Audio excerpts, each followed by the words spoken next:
on down.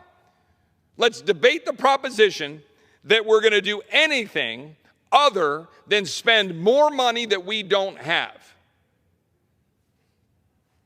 I'll wait for the takers, because the fact is, it's true.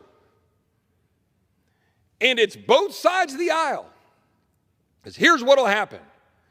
Next year, Republicans will be in control. Next year, there'll be all sorts of debate about appropriations bills. We'll go through all the motions. Maybe we'll pass some really good appropriations bill that holds spending in check to inflation, or frozen at 22 levels, or whatever. Come up with something. Anything any normal budget, family, business would do. Our guys will come down and do all that. Say, oh, proud, woo, yay, look at us. We just passed something that is fiscally responsible. Even if it's not, we'll say it is.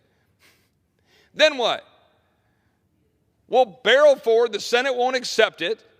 Sometime in August or September, right before a big government shutdown threat, senators will say, we're not taking that. Whole bunch of people will say, oh no, defense, they need their appropriations. Whole bunch of people will say, we need non-defense discretionary. Hey, I got an idea. Why don't we just spend it all? Let's just do that. Let's just say, yeah, we'll get a 10% increase for non-defense discretionary and a 10% increase for defense, and we'll just call it a day and say, well done us. We just spent our children's inheritance so we can go give a speech saying how, yay, we helped our military. Yay, we wrote a whole bunch more checks for a whole bunch more government bureaucrats and agencies because we have more grants and more programs to promise you more stuff at the United States House of Free Stuff, and we're just going to dole that out without regard to any responsibility whatsoever. And not one member of this body can refute what I just said other than the maybe hyperbolic examples, although I don't know that they're that hyperbolic. I'll wait and see next September where we are on the numbers, because inflation's high, don't you understand, Chip? So why don't we just spend at inflation levels? Oh, good, so let's just increase the entire budget of the United States by 8, 9, 10% when we're $32 trillion in debt and when mandatory spending is on autopilot to continue just to blow through the roof. Oh, and what about those interest rate payments? Oh, those have gotten a little crazy, huh? Sitting here with now 4, 5, 6, 7, 8% interest. Woo! Mr. President, what did you order? Chocolate chip. Didn't see that one coming, did we? Except that we did. But we didn't care. Because both sides will retreat to their postures, and then they'll just kind of throw their hands up and say, Chip, it just is what it is. Biden's president. You need 60 in the Senate. We got a thin majority. So, man, what are we going to do? And here we sit. And I'll give this speech again in January, and I'll give it again in March, and I'll give it again in May.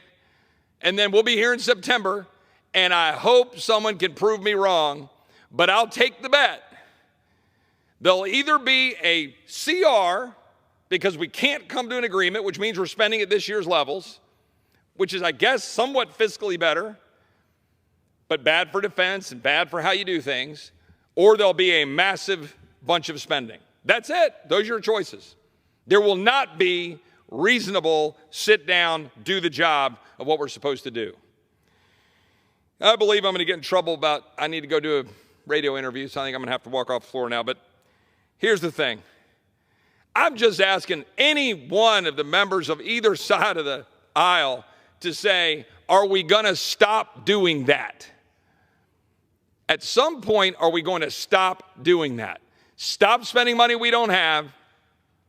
Stop cooking all these bills up in back rooms and dropping them on the floor like happened just today with a 4,400-page, $860 billion National Defense Authorization Act, airdropped onto the floor, take it or leave it.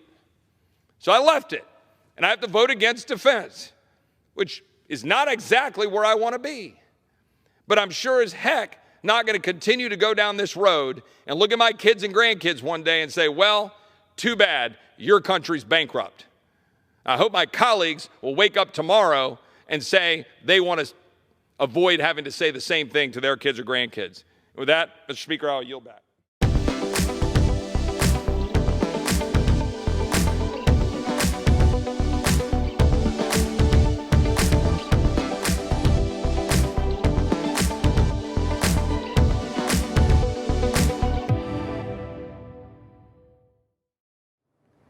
Have you noticed that as everything around you seems to decline, one thing still grows?